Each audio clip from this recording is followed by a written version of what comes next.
Mes chers amis, merci de votre accueil et merci de répondre si nombreux ce soir à mon invitation.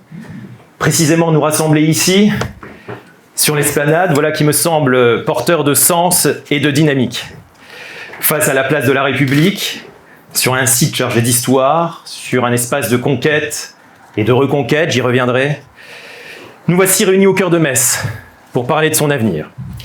Vous êtes, je crois, encore plus nombreux qu'en janvier dernier lorsque nous nous étions retrouvés pour nos vœux. Et je ne vous cache pas, constater que l'engouement autour de notre démarche ne se dément pas, et mieux, constater qu'il continue à croître me conforte dans ce que j'ai à vous dire aujourd'hui. Vous l'aviez, je pense, compris déjà au mois de janvier, lors de ces vœux. Mais ces 4 mois qui viennent de passer m'ont permis de mûrir ma décision, d'en vérifier la pertinence.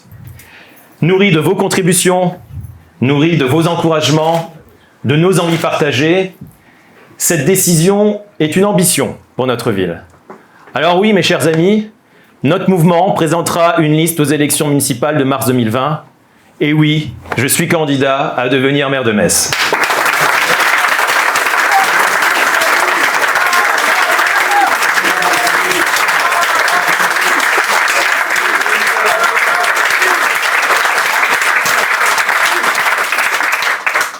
Alors cette liste et cette candidature ne sont pas une lubie.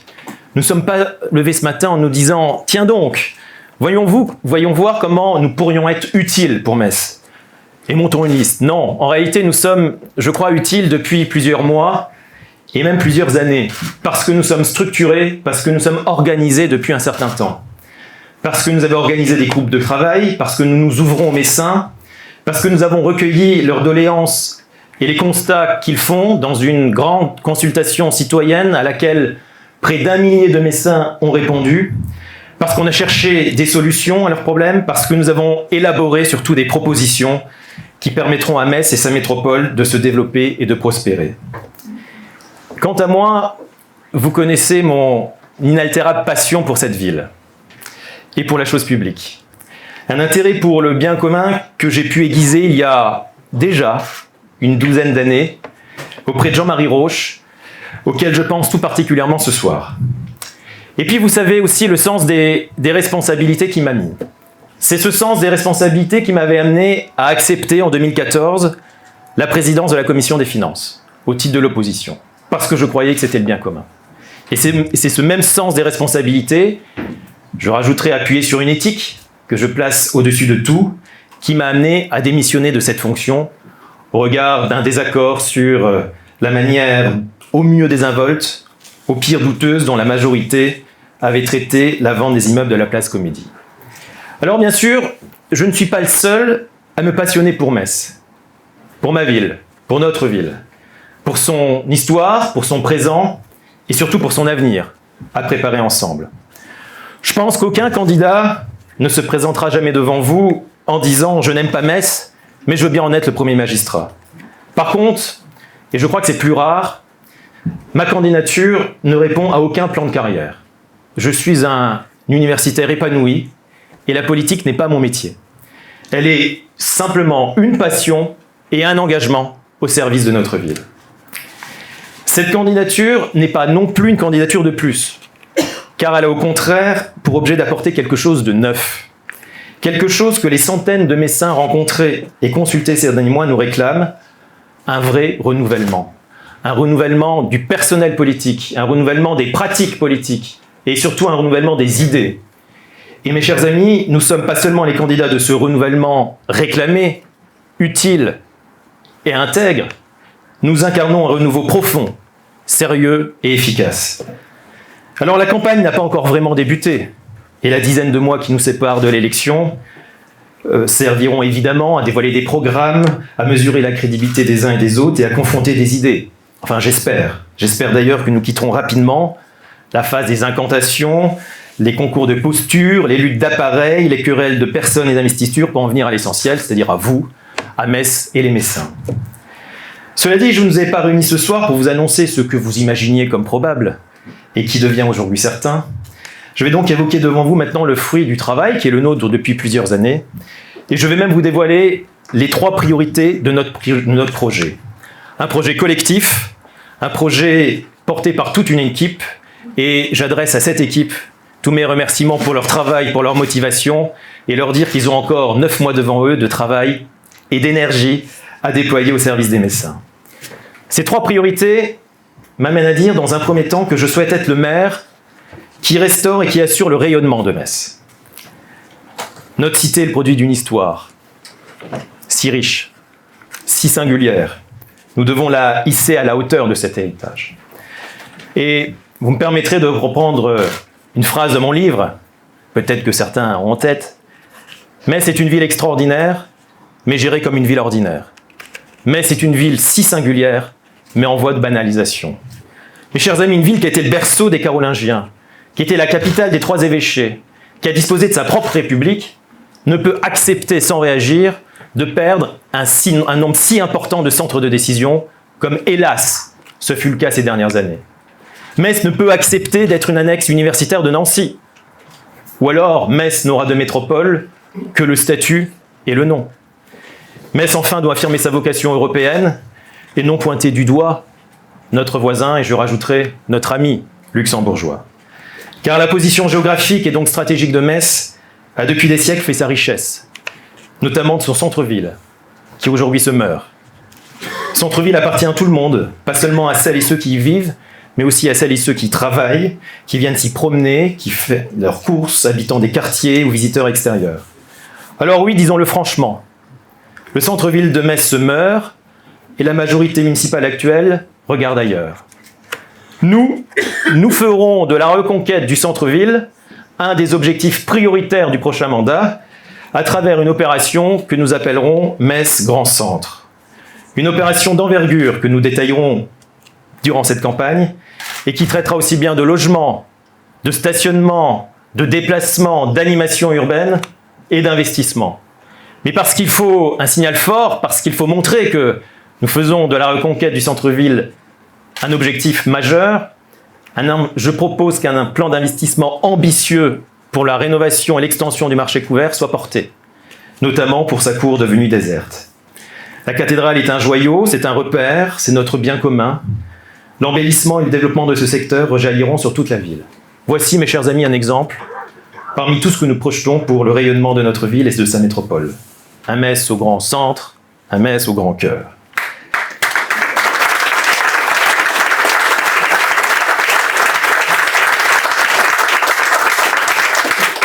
Une seconde priorité pour moi et pour mon équipe, c'est le pouvoir d'achat des Messins. Je souhaite aussi donc être le maire du pouvoir d'achat. Et les leviers sont nombreux. Fiscalité, transport, stationnement. Un maire peut actionner de nombreux leviers pour rendre du pouvoir d'achat à ses administrés et ainsi faciliter leur vie quotidienne. Surtout, vous me permettrez peut-être d'ajouter, après 2 mandats municipaux, durant lesquels les Messins ont dû subir de nombreuses hausses de taxes, d'impôts et de tarifs. Je vous le dis clairement, cette tendance sera inversée et c'est un engagement fort que je souhaitais prendre dès ce soir à l'occasion de cette déclaration devant les Messins.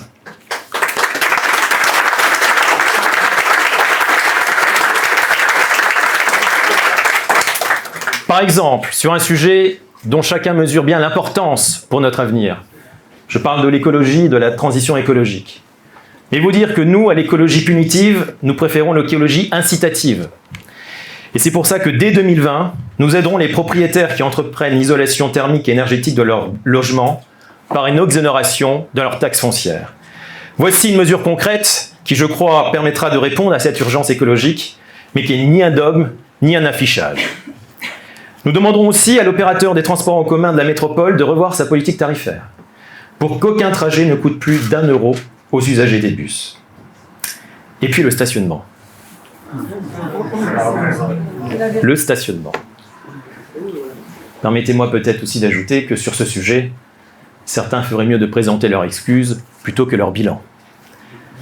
Car sur ce sujet, nos échanges et nos rencontres avec les Messins sont édifiants. Plus personne ne sait ce qu'il paye, comment il paye, où va son argent, à quoi et à qui il sert. Bref, c'est incompréhensible et c'est cher. Les effets sont désastreux. des habitants des quartiers messins, des communes de la métropole et des villes n'osent même plus venir au centre-ville. Alors il faut des décisions fortes.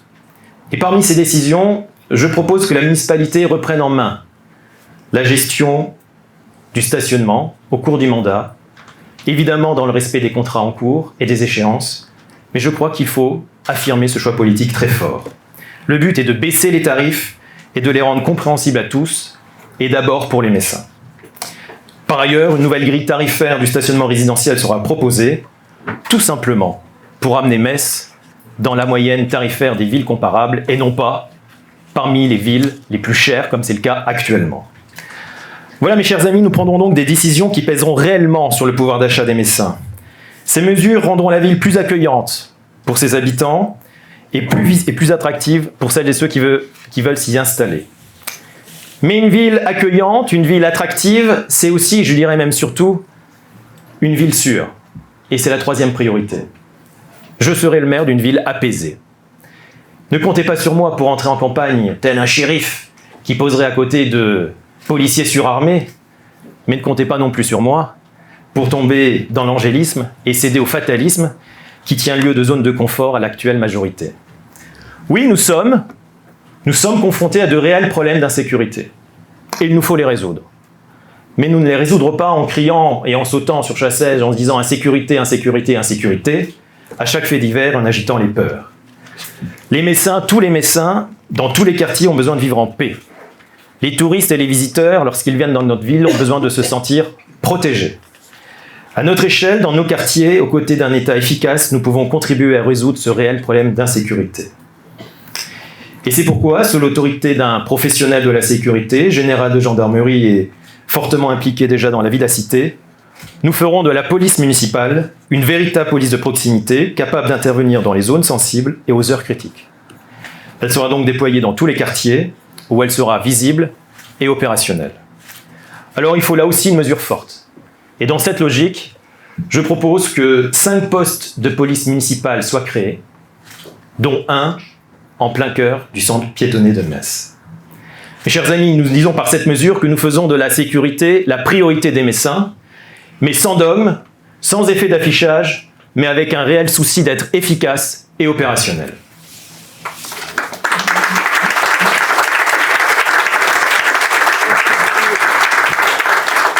Alors, dans les prochains mois, nous développerons évidemment nos propositions sur tous ces sujets, puis tous les autres. Je pense notamment au sport, qui a été le parent pauvre de la municipalité ces dernières années.